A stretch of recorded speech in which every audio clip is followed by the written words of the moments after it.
Hindi alam ng instructor kung ano ang sasabihin. Faye, batang ito, talagang inaalagaan mo ang batang ito. Sige na nga, pumapayag ako sa iyo. Talagang ang si Third Master ang pinakamabait. Hindi dapat ito ipagpaliban. Kapag lumabas na si Yeming, aalis na tayo. Sister Faye, saan tayo pupunta paglabas ko? Napakabilis naman. Bata, hindi ka ba tanga? Ang Library Pavilion ay isang magandang lugar. Ang manatili pa roon ng kaunti ay mas makakabuti sa iyo. Tunay ngang isang hanggal na bata. Ang mga ordinaryong first-year students, paano sila magkakaroon ng ganitong pagkakataon? Pangunahin kasing ang mga teknik sa loob ay walang maitutulong sa akin, kaya pagkatapos maglakad-lakad ng isang ikot, lumabas na ako agad. Nainis ang dalawang kasama ni Liu Fei. Anong sinabi mo, bata? Ang mga mahalagang aklat ng East Chi Academy ay inipon ng paisa-isa mula pa noong itatag ito hanggang ngayon. Tapos ikaw, wala ka man lang pinansin ni isang aklat. Sabihin mo ulit, tingnan natin kung hindi kita bubugbugin, bata. Third grandfather, huwag kang magalit, hindi naman iyon ang ibig niyang sabihin. Huwag na nating patulan ang bata. Yamang hindi ka interesado sa Library Pavilion, kung gayon, dumiretso na tayo sa Legendary Stonewall. Legendary Stonewall. Anong lugar iyon? Sa mga aklat ng akademya, walang nakasulat tungkol doon. Iyon ang lugar kung saan naroon ang mga will projections ng mga pinakamahuhusay na henyo sa kasaysayan ng East Chi Academy. Pagpasok doon, maaari kang makipaglaban sa kanila. Malaki ang maitutulong nito sa iyo. Iwinasiwas ng tagapamahala ang kanyang kamay. Dahan-daang bumukas ang isang pinto sa harapan. Isang batong pader ang lumitaw. Ang Library Pavilion, pala ay isa lamang pagkukunwari.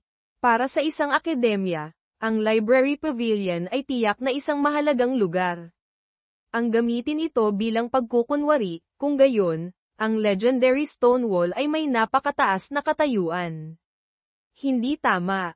Ang batong pintong ito ay isa ring pagkukunwari. Ang tunay na anyo nito ay isang transmission array. Ngunit, paano binubuksan ang array formation na ito? Karapat-dapat pag-aralan. Isang sira-sirang pinto, ano pa ang kailangang pag-aralan? Hindi pa ba tayo papasok para lumaban? Ang pag-iisip ng batang ito ay talagang kakaiba. May bumukas na pinto, pinag-aaralan pa. Ang kanyang antas sa array formation ay napakataas. Marahil ay nakita niya ang kahusayan ng pasukan, kaya gusto niyang unawain ito sandali. Sige na. Kung ano ang sabihin mo, iyon na. Ang iba, hindi ko masasabi. Pero kanina, nang matamaan ko ang kanyang binti, naramdaman kong hindi masama ang physique ng batang ito. Ang elite class ng akademya ay hindi niya kapantay. Ngunit, Faye, batang ito ang unang pagkakataon na nakita kitang ganito kainteresado sa isang mag-aaral. Pinahahalagahan mo ba siya ng ganoon? Third grandfather, alam nyo naman pong hindi ako katulad ng ibang mga instructor na madalas magyabang. Ang ugali ko ay hindi rin maganda, wala pa akong gaanong nagawang tagumpay, at lalong hindi ako nangangako ng anumang benepisyo sa kanya. Ngunit kahit ganoon, pinili pa rin niya ako. Kaya gagawin ko rin ang lahat para turuan ng mabuti ang mag-aaral na ito. Hindi ko inaasahan, ang espasyo sa likod ng batong pinto ay napakalawak pala. Mas malaki pa kaysa sa Library Pavilion. Ang mga larawan sa pader, marahil ay ang mga pinakamahuhusay na henyo sa iba't ibang panahon ng akademya. Ang pagkakaguhit ay parang totoo, tila mabubuhay anumang oras. Sa sandaling iyon, isang malakas na rumble ang narinig. Isang puting usok ang bumalat kay Yeming. Ang larawan sa pader ay lumitaw. Nakatayo si Yeming sa harap nito. Paliwanag ni Beiming, Master. Ang mga batong pader na iyan ay mga will projections ng mga sinaunang tao, kontrolado ng isang malaking array. Will projection. Hindi ba't iyan ay bagay na tanging martial ancestors lamang ang makakagawa? Hindi kaya. Ang tunay na katawan ng mga taong ito ay pawang mga martial ancestors. Hindi lamang martial ancestors. Mayroon ding hindi kakaunting mga projections ng martial saints, kahit pa martial gods. Kung nais ni Master na lumalim pa, iisa lamang ang daan para makadaan. Mabuti na lang at lahat sila ay lumalabas gamit ang third-grade martial artist realm. Maaari tayong lumaban. Hayaan mong subukan ko, ang mga maalamat na personalidad sa kasaysayan ng akademya. Nagsimula ring gumalaw ang projection. Ang lakas. Ang taong ito ay gumagamit ng isang king-grade sword technique. Hindi lamang iyon, sa kanyang sword chi ay may nakatagong yuan chi. Bawat hiwa ay may napakalakas na puwersa. Tinaas ni Yeming ang kanyang mahalagang espada gamit ang dalawang kamay, naghanda para sumalag. Kahit pareho kami ng realm, sa direktang paghaharap, wala akong makuhang kalamangan. Hindi nga may kakaila na tinawag silang mga henyo ng alamat. Lumipat ang eksena sa isang lugar sa East Chi Academy. May 3 taong tahimik na nagmamasid kay Yeming mula sa malayo. Li Chunfeng, Academy Head ng East Chi Academy. Matagal ng panahon mula nang may nakita akong mag-aaral na humahamon sa legendary Stonewall. Umaasa akong hindi ako bibigwin ng batang ito. Owa, sino ito? Nagagawang makipagsabayan sa projection ni Long Aoshan. Tunay ngang isang henyo. Si Long Aoshan ay mayroong saint body physique. Noon, siya ang numero 1 sword master sa ating East Chi Academy. Kahit pa pumasok siya sa Azure Dragon Academy, mapapabilang pa rin siya sa top 10. Pagkatapos, naging isa siyang dakilang martial saint, tumulong sa ating imperyo na palawakin ang teritoryo sa labas. Malaki ang kanyang mga nagawa. Ang makipaglaban sa kanya hanggang sa ganitong antas, hindi talaga pangkaraniwan. Academy Head, ano po ang tingin ninyo sa batang ito? Siya ay dinala ni Old Man Liu Fei. Marahil ay bagong mag-aaral. Sa tingin ko, hindi pa niya ginagamit ang lahat ng kanyang lakas. Sa labang ito, natatakot akong matatalo ang projection ni Long Aoshan. Interesante. Ang legendary Stonewall na ito ay inayos ayon sa lakas mula noon hanggang ngayon. May kabuo ang 50 tao. Ang lakas ni Long Aoshan ang pinakamababa, nasa ika-50 pwesto.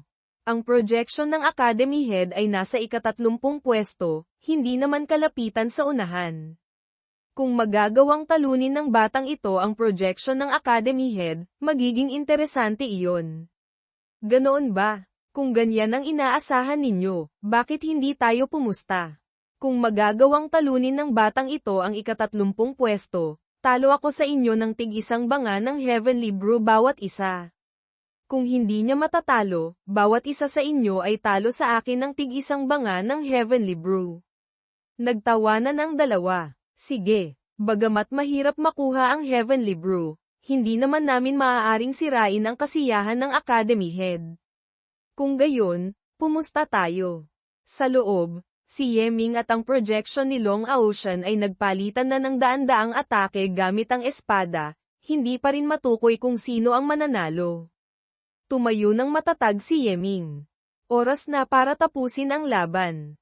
Two Forms Sword Art, Yuan by Ring. Dahan-daang naglaho ang projection ni Long Aoshan. Hindi talaga madaling kalaban. Ngunit, ang mga taong ito, malamang hindi nila ako bibigyan ng oras para magpahinga. Agad na may isa pang lumitaw. Oras na para lumabas si Ghost Staff Wuyong. Ang taong ito ay may talento ngunit huli nang nakilala. Noong 25 taong gulang siya, martial artist pa lamang. Pagkatapos, palakas siya ng palakas.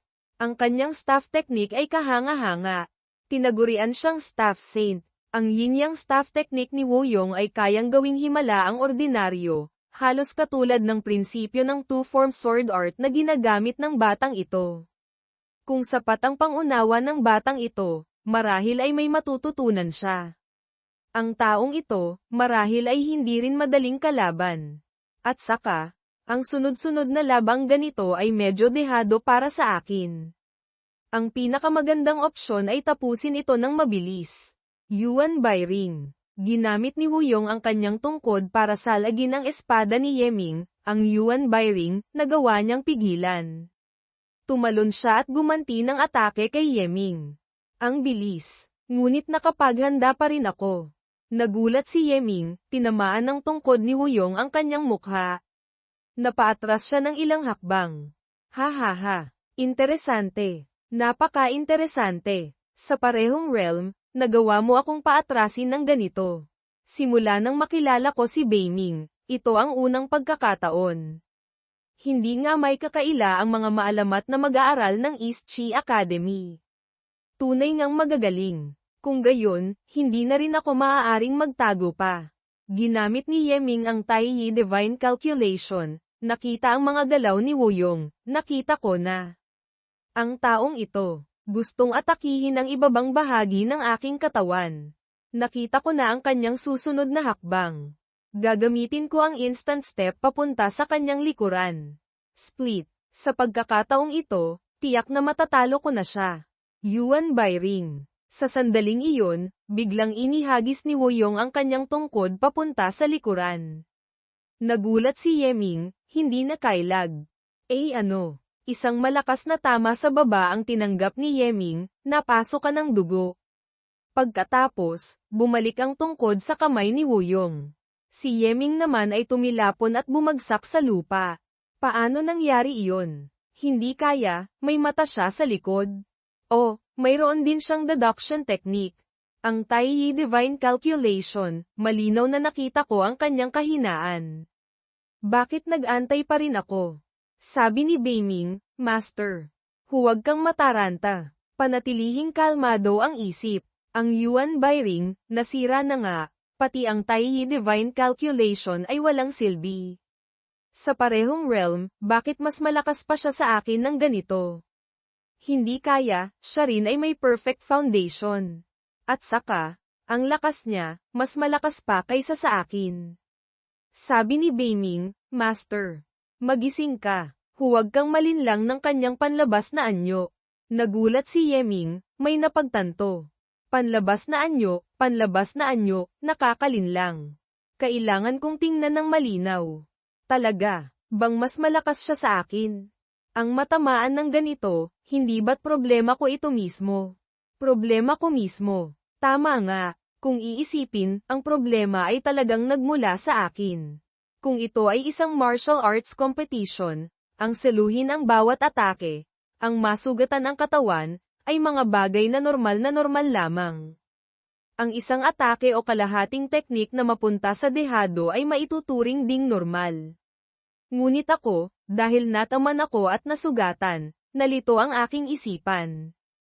Ang nasa isip ko lang ay gamitin ang absolutong lakas para mabilis na supulan ang kalaban.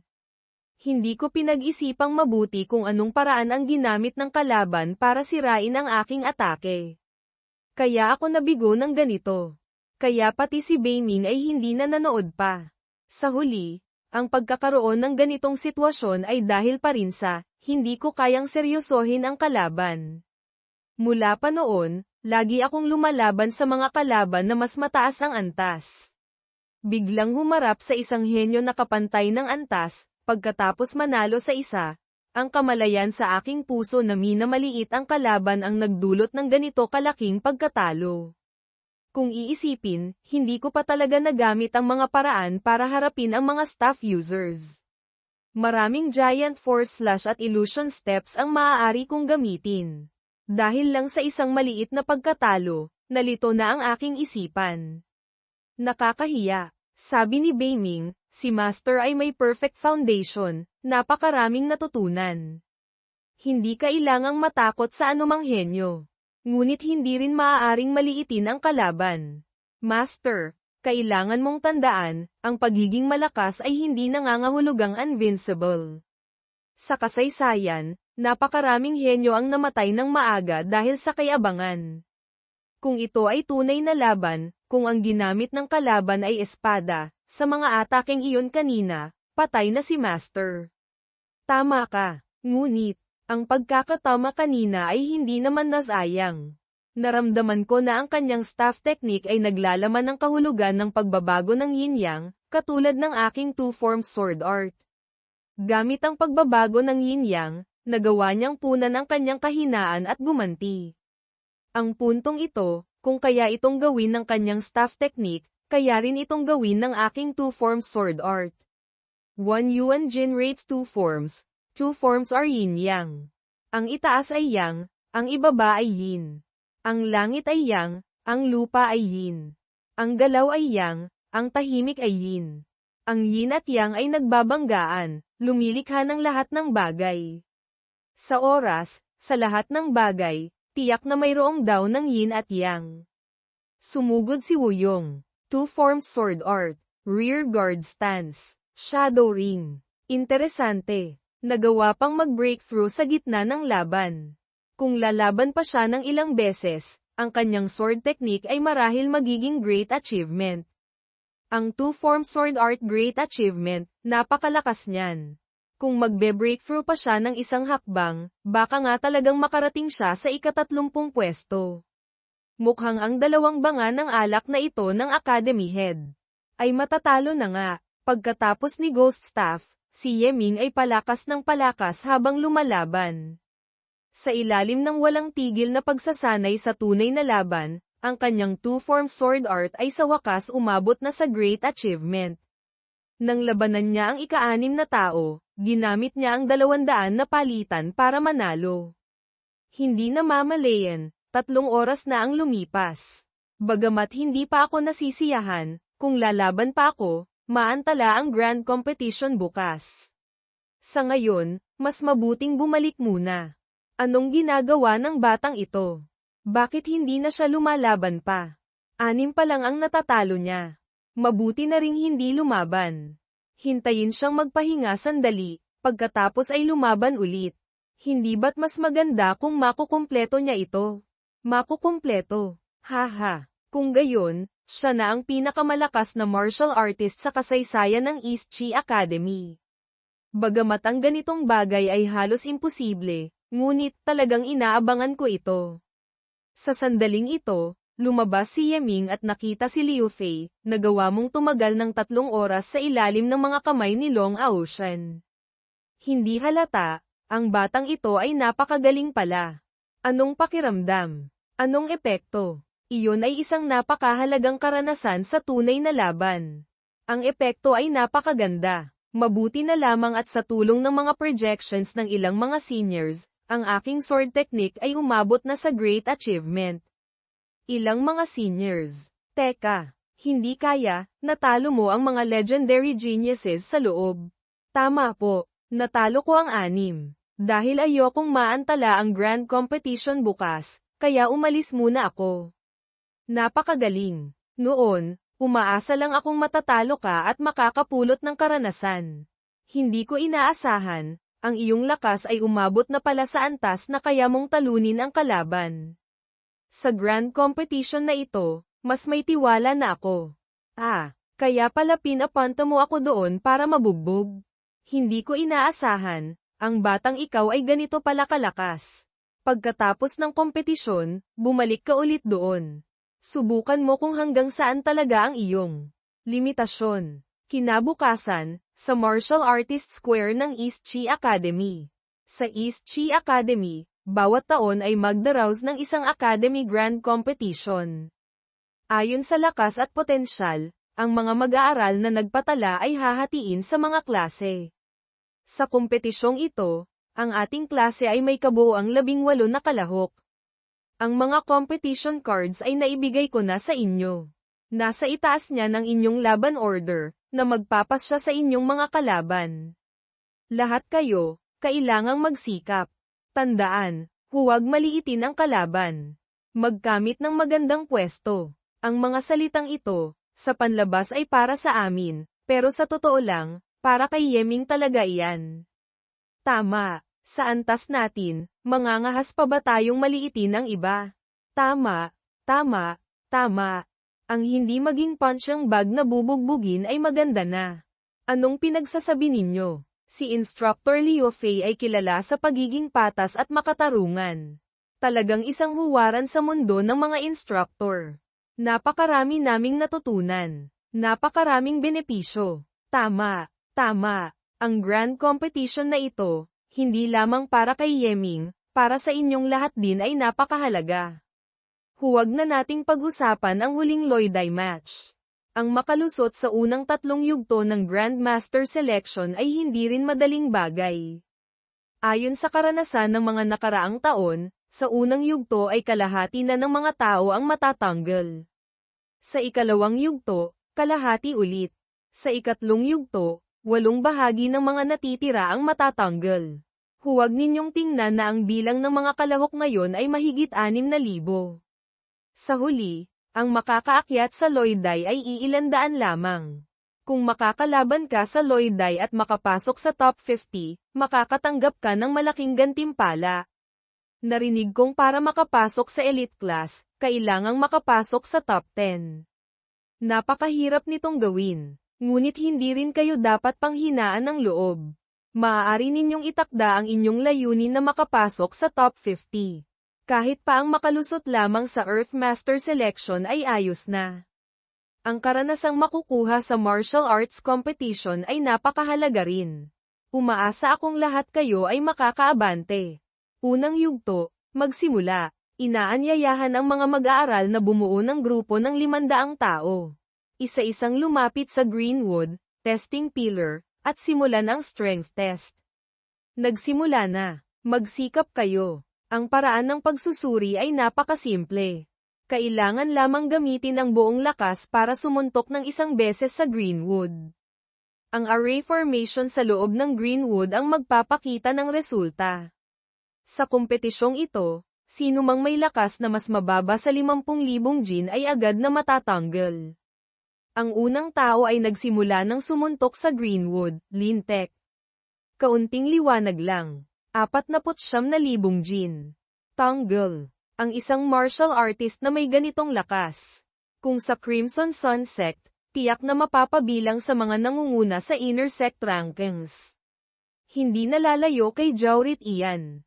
Dito, maituturing lamang siyang hamak na isda. Hindi ko alam kung dapat kong sabihing masyadong mahina ang Crimson Sun Sect o masyadong malakas ang East Chi Academy. 69,000 Jin. Pasado. 73,000 Jin. Tanggal. 88,000 Jin. Pasado. 36,000 Jin. Anong klaseng pagpaparehistro ito? Tanggal. TSK. TSK. Ang kalidad ng mga mag-aaral ngayong taon ay hindi pantay. Hindi ko alam kung yung batang pumasok sa Legendary Stonewall kahapon ay nagpatala. Talagang inaabangan ko ang kanyang resulta. Ako na. Ang taong ito, parang medyo pamilyar. Naalala ko na. Siya yung pangalan na nagpalipas ng gabi sa silid ni Miruyu. Hindi ko alam kung gaano kalakas siya. Para mapansin ni Miruyu, marahil ay napakagaling. Sa isip ni Yeming, basta makalusot lang sa paunang pagpili, ayos na. Hindi kailangang masyadong magarbo. Basta sumuntok lang ng isa, okay na. Ang batang ito, hindi ginamit ang buong lakas. Ang suntok na ito, marahil ay nasa 7 hanggang 8,000 Jin lang. Sabi ng dalawang matandang instructor sa isa't isa, may pakialam pa ba tayo sa kanya? Hindi naman ginamit ang buong lakas. Ano pa ang titingnan natin? Tingnan mo ako, aasikasuhin ko siya. Ang Yuan Chi ng matandang instructor ay lumipad diretso sa indicator ng Greenwood, na agad nagbago. Nagulat si Yeming, natulala. 1,000 Jin. Ha ha ha. 1,000 Jin. Mukhang isang mahinang nilalang. Ang ganitong antas, napansin pa ni Sui Beauty. Ang pangit naman ng taste ni Miruyu. Ako na. Kahit isang daliri ko lang, sapat na. Anong nangyayari dito? Kanina, may kakaibang Yuan Chi na ipinasok sa Greenwood.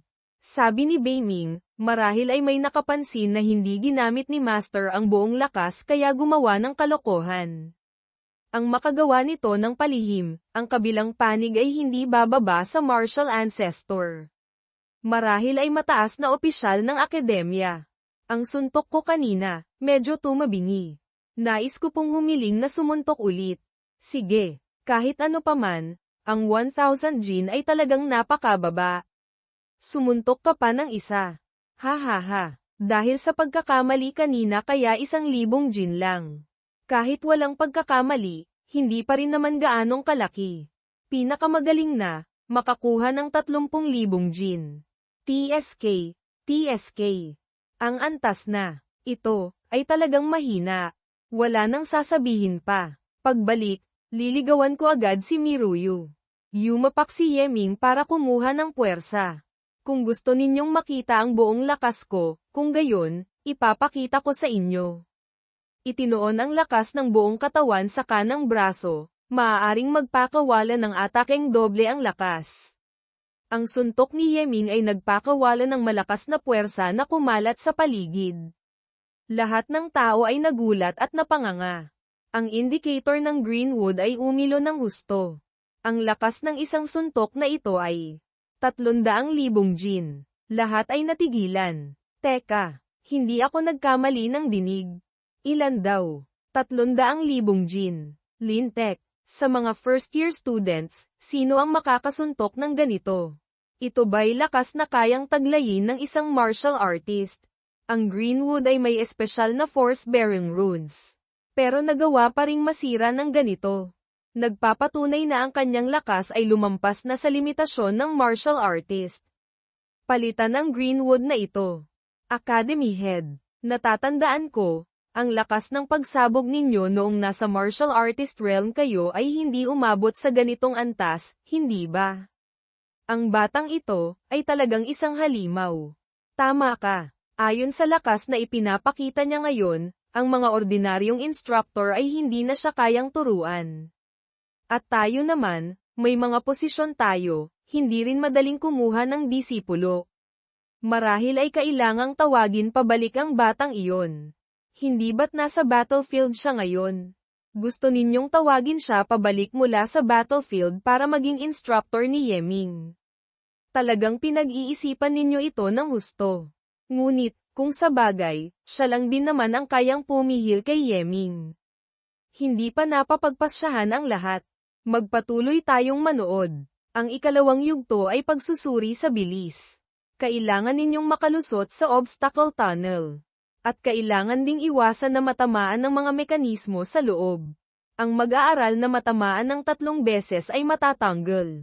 Ang bilis. Nawala na. Ang mga mekanismo. Hindi man lang siya mapigilan. Anong step technique iyon? Nagagawa pang lumikha ng mga ilusyon. Ang ikatlong yugto ay pagsubok sa kabuoang lakas sa laban. Para makalusot, kailangang tamaan ang Iron Man ng hindi bababa sa 3 beses. At makatakas mula sa pagtugis ng Iron Man. Lintek, pati ang Iron Man, winasak din. Lahat ay winasak mo na. Ano pa ang eye test namin? Dahan-dahan lang. Magtira ka naman ng 2 para sa amin.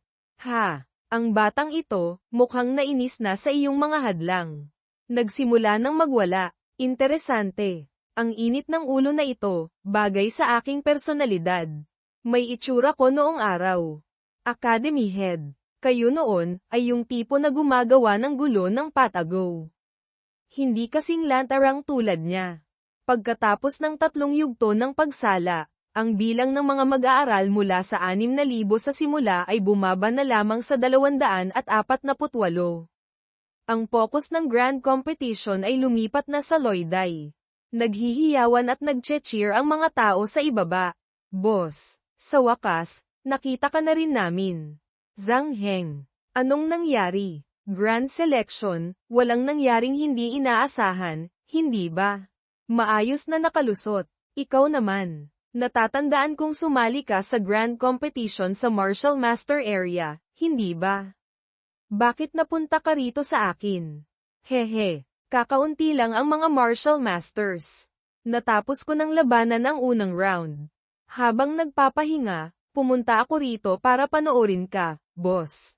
Boss, tingnan mo. Si Miruyu, dumating din. Ngunit, mukhang natatakot siyang makaistorbo sa iyo. Hindi siya nang ahas na lumapit para manood sa iyo. Nagtatago siya doon sa gilid, sumisilip. Nakita ni Yeming ang anino ni Miruyu. Nang mapatingin si Yeming, nagulat ito at mabilis na nagtago. Ano naman ang nakakahiya doon? Noon, dahil sa tsismis tungkol sa inyong dalawa, hindi ba't hinarang ka sa pinto ng mga nanliligaw sa kanya, nagtago ka ng 1 buong buwan? Siya, marahil ay nararamdaman niyang kasalanan niya kaya nahihiya siyang humarap sa iyo. Dahan-daang lumakad si Yeming palapit. Kaibigan lang naman tayo. Kung dumating na, sama-sama na lang tayong manood. Hindi kailangang pansinin ang tingin ng iba. Sa sandaling ito, may isang taong nakatitig ng masama kina Yeming at Miruyu, TSK. Hindi ko inaasahan, nakuha ng batang iyon si Miruyu. Qin Shen, natatandaan kong matagal mo nang nililigawan si Miruyu. Kailangan mo ba ng tulong ko para maglabas ng kaunting galit? Isang hamak na martial artist lang naman. Hindi na kailangang abalahin pa si Vice Leader. May sarili akong paraan para harapin ang magkasintahang aso't pusa na ito. Tandaan mo, kapag kumilos ka, gawin mo ng palihim. Hindi pa oras para lantaran nating kalabanin ang Yin Yang Gang. Malapit na nilang malaman ang kahihinatnan ng pagkagalit sa ating Black Dragon Cult. Loiday numero siyam. Ika-4 na laban. 107 laban sa 45. Dalawang mag-aaral, umakyat na kayo sa entablado. Kamusta? Ako si Han Xiangmei. Yeming. Pakiusap, maging mahinahon ka, Maymay. Laging panalo saan man lumaban, Maymay. Walang tatalo sa buong mundo, Maymay. Tiyak na panalo. Bata, kung mangangahas kang talunin ang aming Maymay, hindi ka patatawarin ni Lolo. Pakiusap, huwag ninyong pansinin. Maglalaban tayo ng patas. Sige, mabilis kong tatapusin ang laban. Sa isip ni Yeming, mukhang sa likod ng bawat magandang babae ay may isang grupo ng mga tagapagtanggol. Agad niyang itinutok ang Yuan Chi sa kanyang palad, nagpakawala ng illusion fist. Ginamit ni Yeming ang destructive finger para salagin ang lahat ng suntok ni Xiangmei. Sa sandaling ito, nagbanggaan ang kanilang mga palad. Isang malakas na pagsabog ang umalingaw-ngaw, napaatras si Xiangmei. Malakas siyang yumapak sa sahig ng entablado para mapanatili ang balanse. Napakalakas na puwersa. 10 palitan pa lang naming laban, namanhid na ang kamay ko at nawalan ng pakiramdam. Ang lakas ng taong ito. Talagang nakakakilabot. Hinding-hindi ako maaaring makipagsabayan sa kanya sa lakas. Mabuti na lang, ang aking Azure Dragon Steps ay umangat kamakailan. Maaari akong umasa sa bilis para makipaglaro. Sa sandaling iyon, biglang gumalaw si Yeming. Sa isang iglap, nasa likuran na siya ni Xiangmei. Nagulat si Xiangmei nang mapagtanto. Ang kamay ni Yeming ay malapit nang dumampi sa likod ng kanyang ulo. Lalaban pa ba ako? Huwag mo na akong labanan. Sumusuko na ako. Hindi lang malakas, ang bilis pa. Masyadong foul. Sa sandaling ito, may kung anong bagay ang lumipad patungo kay Yeming. Mabilis niya itong nahawakan gamit ang kanyang kamay. Isang dahon ng gulay. Malinaw na babae ang kalaban, walang kahihiyan. Sa harap ng isang dalagang tulad ng bulaklak, nagawa mo pang umatake. Bugbugin mo ang aming Maymay hanggang mamaga ang kamay niya. Ang pagbugbog sa isang babae, anong galing doon? Kung may tapang ka, makipagsuntukan ka kay Lolo dito. Sa martial arts, ano pa ang pinagkaiba ng lalaki at babae? Kung ito ay tunay na laban, makakahingi ka ba ng buhay sa pamamagitan ng pagdila? Isang grupo ng mga hanggal na nabubuhay pa sa lampin. Sa sandaling ito, isang dahon ang lumilipad patungo sa kanya. Biglang may isang karayom na sumunod dito. Nagulat si Yeming at umiwas. Tahimik siyang nag-isip sandali. Sino kayang hamak na traidor ang umatake ng patago? Hindi nangangahas na ipakita ang pagkatao. Mabuti na lang at natutunan ko na ang illusion step kamakailan. Kung hindi, talo na ako. Hindi ako. Walang kinalaman ito sa akin. Nag-aaway pa rin kami, paanong makakakilos? Walang kinalaman sa amin. Hindi sinasadya. Junior brother, huwag kang magalit. Hindi lang ako nag-ingat, nadulas ang kamay ko. Si Qin Shen, yung gagawang iyon. Noong huli, hindi niya ako naharang. Ngayon, malinaw na masamang balak ang ginawa niya kay Yeming. Tingnan mo ako, papatayin kita. Gusto ko ring iganti si boss. Ngunit narito ang mga opisyal ng akademya. Sa harap nila, ang pribadong laban ay hindi biro. Magtimpi ka muna. Pagkatapos, humanap tayo ng ibang pagkakataon para patayin ang batang iyon. Ito ay aksidente lamang. Mabuti na lang at hindi nasaktan si junior brother. Hindi naman siguro ako mapaparusahan ng instructor, hindi ba? Isang perpektong pagkakataon, nagawa pa niyang iwasan. Mabuti na lang at ang aming Black Dragon Cult ay may kakilala sa mga matataas na opisyal na instructor na ito, kaya hindi malaki ang problema. Dahil ito ang unang paglabag mo, sa pagkakataong ito, hindi ka parurusahan. Kung mabigat na kasalanan, ikaw mismo ang pumunta sa disciplinary hall para tanggapin ang parusa. Sa susunod, hindi na ito uulitin. Aksidente lang naman. Magpatuloy na kayo. Hindi na ako mananatili pa para makaistorbo. Tumayo ka dyan. Pagkatapos umatake ng patago, aalis ka na lang. Yamang narito ka na, bakit hindi tayo maglaban sandali? Ako, si Yeming, ngayon, hinahamon kita sa isang life and death loiday. Nangangahas ka bang tanggapin? Ito, siya ay isang second-year student. Isang martial master. Baliw na ba si Yeming? Makatarungan ba ito? Kasalukuyan pang nagaganap ang kompetisyon. Paanong magkakaroon ng life and death match? Isang third-grade martial artist, nangangahas humamon ng life and death match sa isang martial master. Hindi ba't naghahanap siya ng kamatayan? Life and death loiday. Ha ha ha. Bata, mukhang sawa ka na talaga sa buhay. Ako, si Qin Shen, tinatanggap ko. Ang life and death loiday ay tungkol sa personal na alitan. Ang paggamit ng oras at lugar ng academy competition ay hindi angkop. Mas mabuting tanggihan na lang. Sa isip ni Yeming, ang transmission na ito ay boses ng academy head. Hindi ba't nasa Grand Martial Master area siya? Bakit napunta siya rito sa martial artist area para magpas siya sa laban? Hayaan silang maglaban. Ayon sa mga patakaran ng gantimpala. Ayos lang din sa akin. Academy Head, mabuti silang lahat. Yamang nagkasundo na kayong dalawa. Kung gayon, dito nagaganapin ang life and death loiday match. Hinihikayat ng akademya ang mga labang buhay at kamatayan na lumalagpas sa antas. Kung magtatagumpay ang humahamon, batay sa agwat, bibigyan ng mas malaking gantimpala ang mas mababang antas na disipulo. Tuntunin ng gantimpala, martial artist laban sa martial master 2,000 yuan, martial artist laban sa grand martial master 10,000 yuan, laban sa mas mataas ng isang minor realm 3,000 yuan, si Qin Shen ay isang first level martial master. Si Yeming ay isang third grade martial artist. Mas mababa ng dalawang minor realms at isang major realm. Kung mananalo siya, makakatanggap siya ng gantimpalang 1,000,000 martial ancestor coins. Diyos ko, ang laking halaga niyan. 1,000,000 martial ancestor coins. Kahit pa 10,000,000, ano naman ang silbi? Paanong mananalo ang isang third-grade martial artist sa isang first-level martial master? Ang perang ito, ay parang pagguhit lang ng numero. Imposibleng makuha, 2 minor realms at isang major realm.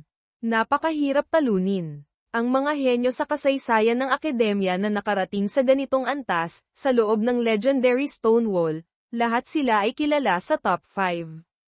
Talaga bang mananalo si Yeming? Ito, masyadong malaki ang agwat ng realm. Paano na ngayon? May paraan ba para pigilan ang laban? Kung hindi, aatake na rin ako ng patago. Parusahan kung parusahan. Pinakamasama, mapaalis sa akademya. Hinding-hindi ko hahayaang mamatay si Yeming. Huwag kang mag-alala. Si boss, tiyak na mananalo. At saka, mayroon pa akong, hindi kakaunting kita. Paano mo nasabi iyan? Hehe, si boss, nag-transmit sa akin kanina. Susunod, ganito ang gagawin natin. Academy Head. 1,000,000 martial ancestor coins, hindi maliit na halaga iyan. Halos katumbas na ng yaman ng ilang mas mahihinang silver aristocratic families. Paano kung manalo si Yeming? Kung mananalo siya, Nagpapatunay lamang na ang kanyang halaga ay mas mataas pa kaysa sa mga numerong ito. Ibigay mo sa kanya, ano naman ngayon? Nagsimula nang magingay ang mga tao sa ibaba. Pusta na. Pusta na. Yeming laban kay Qin Shen. Life and Death Grand Loi Dai. Isa laban sa 10. Halina kayo, pumusta na. Tingnan ninyo rito. May nagbukas ng pastahan.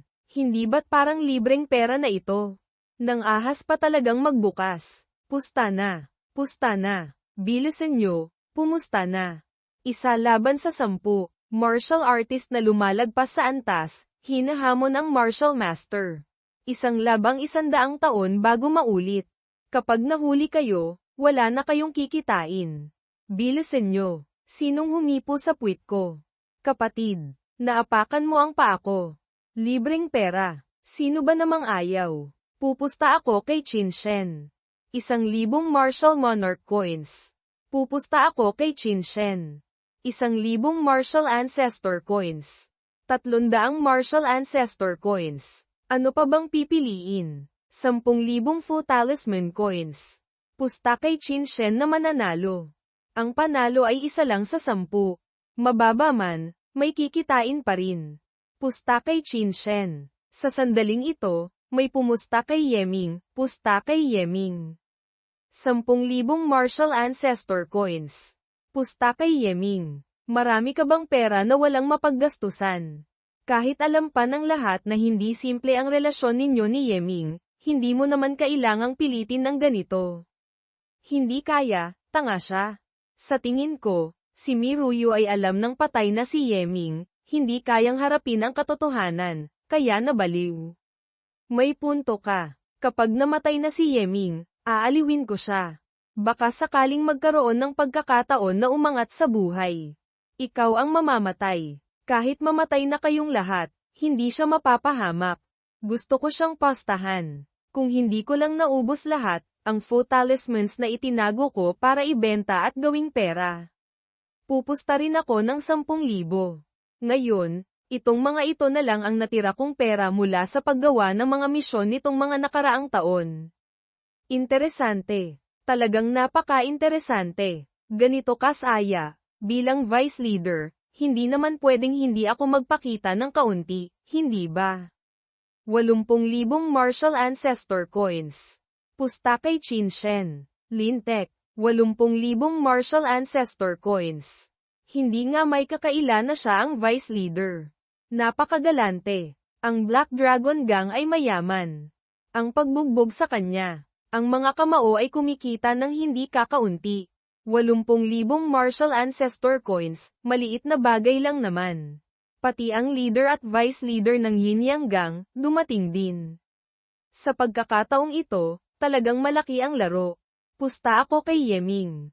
150,000 martial ancestor coins. Pusta ako kay Yeming. 50,000 martial ancestor coins. Leader Murong. Napakagalante mong magbigay ng maraming pera sa amin. Nakakahiya naman. O, hindi kaya, naniniwala ka talagang mananalo si Yeming? Bakit hindi mananalo? Ang tao ng aking Yin Yang Gang, ang manalo sa tao ng iyong Black Dragon Gang, hindi ba't natural lamang iyon? Ha, noon, nag-aalala pa akong masyadong maliit ang tubo, walang gaanong kikitain. Hindi ko inaasahan, may dumating para magbigay ng pera. Ang leader ng Yin Yang Gang, gaya nga ng sabi sa alamat, walang laman ang dibdib at wala ring utak. Pusta kay Qin Shen. Pusta ako kay Qin Shen. Sinabing walang laman ang dibdib ko at wala pang utak. Lumabas ka rito. Tingnan mo kung hindi kita papatayin. Senior sister, huwag kang magalit. Ang sitwasyong ito ay hindi angkop para makipag-away. Haha, lahat tayo, kapayapaan ang maghahatid ng yaman. Kapayapaan ang maghahatid ng yaman. May gusto pa bang pumusta? Bilisan nyo na. Lumaki na ang gulo. Academy Head. Alin bang tornilyo ang lumuwag sa inyo? Bakit pumayag kayo sa ganitong hindi patas na life and death loiday? Ngayon, hindi na mapipigilan ang sitwasyon. Maaari na lamang umasa na mananalo si Yeming. TSK, TSK, TSK. Dahil sa desisyon ng hanggal mong iyan. Mamatay ka na lang sana mag-isa. Dinamay mo pa ang yin yang gang, nawalan tuloy kami ng mukha. Pagod ka na bang mabuhay?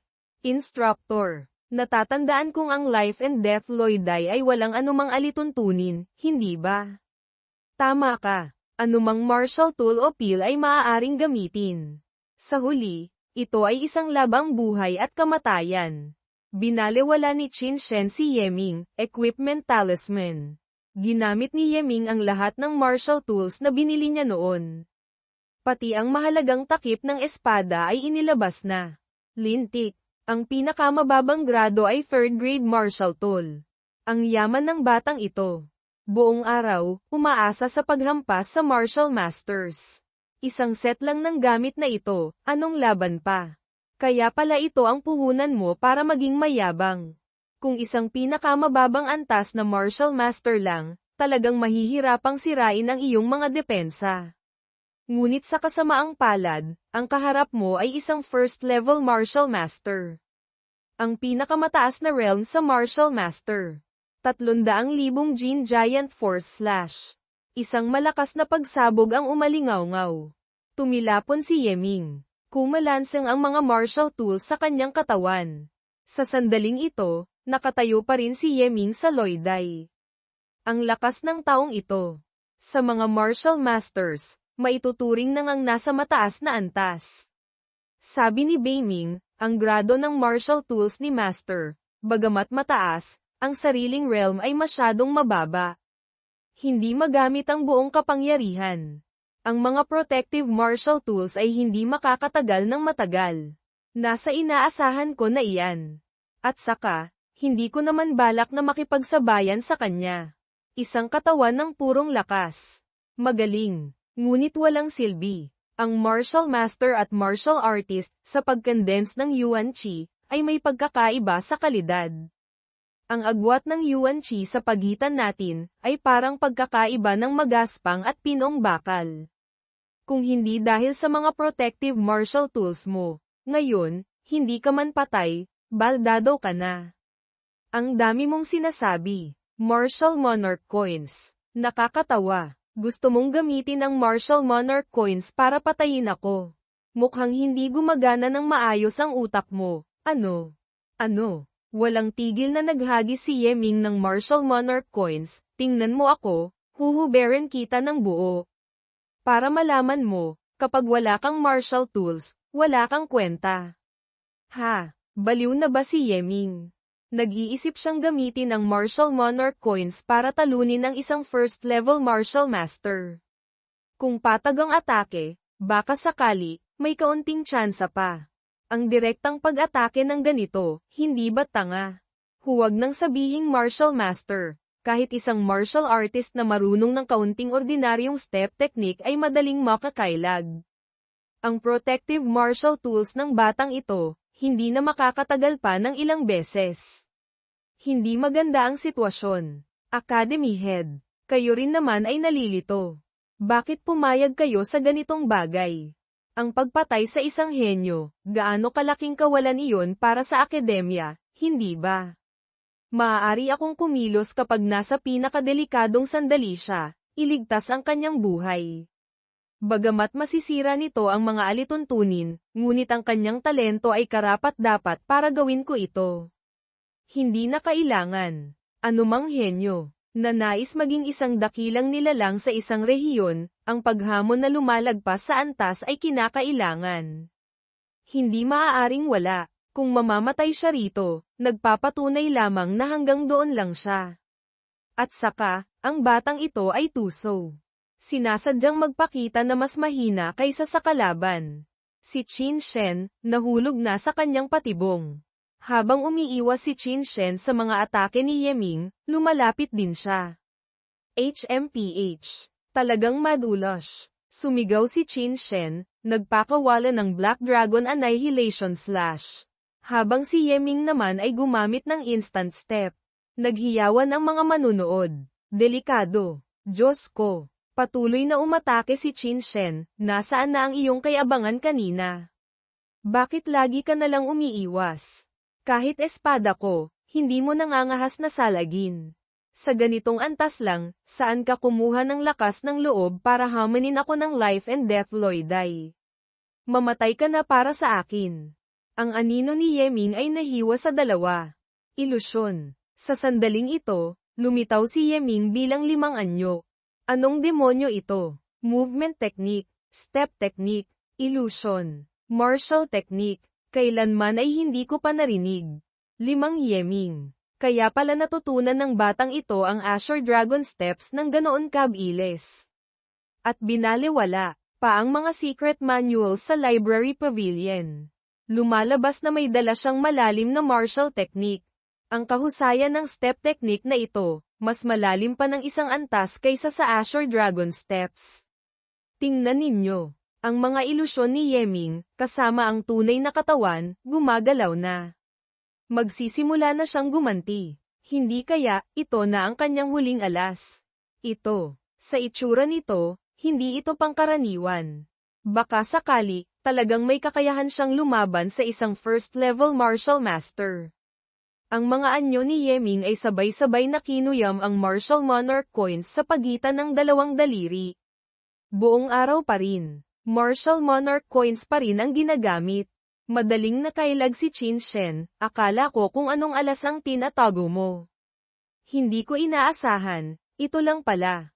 Yamang ganyan kakaasa sa martial monarch coins, kung gayon, tutulungan kitang makita ang katotohanan. Sa tingin mo ba talaga, matatakot ako sa martial monarch coins? 5 martial monarch coins ang pinutol ni Qin Shen sa 2. Nanay ko. Ito ang unang pagkakataon na nakakita akong martial monarch coin na nasira. Masyadong malaki ang agwat ng kanilang realm. Kung pareho silang martial masters, kahit bigyan mo pa si Qin Shen ng 10 lakas ng loob, hindi siya mangangahas na sirain ang martial monarch coin. Wala nang dapat panoorin pa. Talo na si Yeming. Maghanda na kayong pulutin ang kanyang bangkay. Teka, kakaiba. Bakit pagbagsak sa lupa, mayroon pa ring isang buong martial monarch coin? Siguro si Yeming, pansamantalang nagmadali, hindi nag-ingat, naghagis ng 2 piraso. Ngunit isa lang ang ginamitan ng Yuan Qi para paandarin. Yung isa pang natira, natural na nahulog na parang ordinaryong pera lang. Ganoon ba? Kung gayon, ang dami naman niyang pagkakamali. Ang dami ring nahulog. Naglaro na ng matagal, nakakasawa na rin. Oras na para ipakita ko sa iyo kung gaano kalaki talaga ang agwat nating 2. Tama ka. Dapat nang ang matapos. Gamit ang aking Dragon Scale Armor Sword bilang pundasyon. Ang mga Martial Monarch Coins bilang mga mata. Ang mga Martial Monarch Coins na nakakalat sa lupa ay biglang lumipad. Nagtipon sa ilalim ng dulo ng espada ni Yeming. Buksan ang array. Isang array formation ang nabuo. Anong klaseng demonyong bagay iyan? Mukhang Spirit Gathering Array. Ngunit hindi ba't ang Spirit Gathering Array ay para lamang sa mga halaman, nagtitipon ng spiritual energy para pabilisin ang paglago? Huwag mong sabihing pati espada ay halaman din. Hindi ito Spirit Gathering Array. Ito ay batay sa ebolusyon ng Spirit Gathering Array, na dados na Yuan Gathering Array. Bagamat magkatulad ang prinsipyo ng 2, magkaiba ang epekto. Ang Yuan Gathering Array ay pangunahing nagpapapasok ng panlabas na Yuan Qi sa loob ng katawan, umaagos ayon sa istruktura ng mga meridian, kaya nakakamit ang mas mabilis na layunin ng bilis ng cultivation. Ngunit itong Yuan Gathering Array ni Yeming, malinaw na may pagbabago. Para ipakita ang epekto ng pagpapasok ng Yuan Qi mula sa Martial Monarch Coins sa espada. Madaling sabihin, ngunit napakahirap gawin. At saka, in-apply pa ito ni Yeming sa tunay na laban. Ang ganitong kahusayan sa array formation, masasabing pambihira. Haha, ang ganitong klaseng larong array formation, hindi ko talaga maintindihan. Sa madaling salita, mukhang napakalakas. Ayos na iyon. Tapos na ang laban. Si Qin Shen, paanong maiisip na ang kanyang kalaban ay hindi lamang isang third-grade martial artist, kundi isa ring array formation expert. Array formation. Ito, imposible. Malinaw na nakikipaglaban siya sa akin. Tapos nag-set up pa ng array. Isang martial artist lamang, paanong magagawa niya ang mga bagay na ito? Hindi ako naniniwala, tiyak na peke lang ito. Ikaw na masamang tao na walang martial ethics. Marami pang bagay na hindi mo maiisip. Sayang nga lang, wala ka ng pagkakataong makita pa. Hindi pa tapos. Mayroon akong ice vigor pill. Mayroon pa akong malaking killing technique. Kahit atakihin mo ako, walang silbi. Chaos Arithmetic Scripture, the DOS.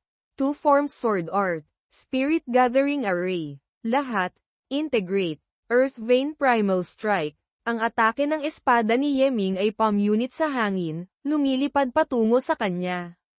Lintek, tapos na ako, guro. Ginamit ni Qin Shen ang 5-linked whip para sumalag. Hindi ko pa nagagamit ang buong lakas ko. Hindi ako papayag. Mga sigawan ang maririnig. Ang atake ng espada ni Yeming ay humiwa sa buong lupa sa harapan. Malinaw na talo na si Qin Shen. Imposible. Nagbibiro ka ba? Isang first-level martial master, malinaw na natalo ng isang third-grade martial artist. Totoo ba ito? Hindi ba ako nananaginip? Delikado. Muntik nang mamatay. Namatay na si Qin Shen. Panalo si Yeming. Ayon sa mga alituntunin, si Yeming ay gagantimpalaan ng 1,000,000 martial ancestor coins. Lintek, sa anong dahilan? Paanong nanalo ang isang third-grade martial artist sa isang first-level martial master? Si Qin Shen, yung gagong iyon, talagang natalo. Hindi ko matanggap. Bayaran mo ako. Bilisan mo, bayaran mo si Lolo. Ang pera ko. Martial ancestor coins. Lahat nawala. Ang batang ito ay talagang isang demonyo. Nagpanggap na gumagamit ng martial monarch coins para umatake. Sa katunayan, nagse-set up siya ng array. Sa bawat atake niya, hindi isang piraso ang inihahagis niya, kundi 2. At ang pangalawang martial monarch coin ay nakatago sa loob ng una. Ang lugar kung saan inilalabas ang Yuan Qi. Mula pa sa simula, ang kanyang layunin ay hindi para tamaan ng martial monarch coin, kundi para ang pangalawang martial monarch coin ay bumagsak sa tamang posisyon ng array. Ito nga ang susi sa pagkapanalo at pagkatalo. Ngunit mas mahalaga pa, si Yeming, mula pa sa simula, ay nagpanggap na mahina para maliitin siya ni Qin Shen. Malinaw na sa kanyang kahusayan sa array formation, maaari siyang gumamit ng maliliit na killing arrays para bahagyang mabawi ang sitwasyon. Ngunit hindi niya ginawa. Ang dahilan ay napakasimple. Gusto niyang itago ang kanyang kakayahan sa array formation.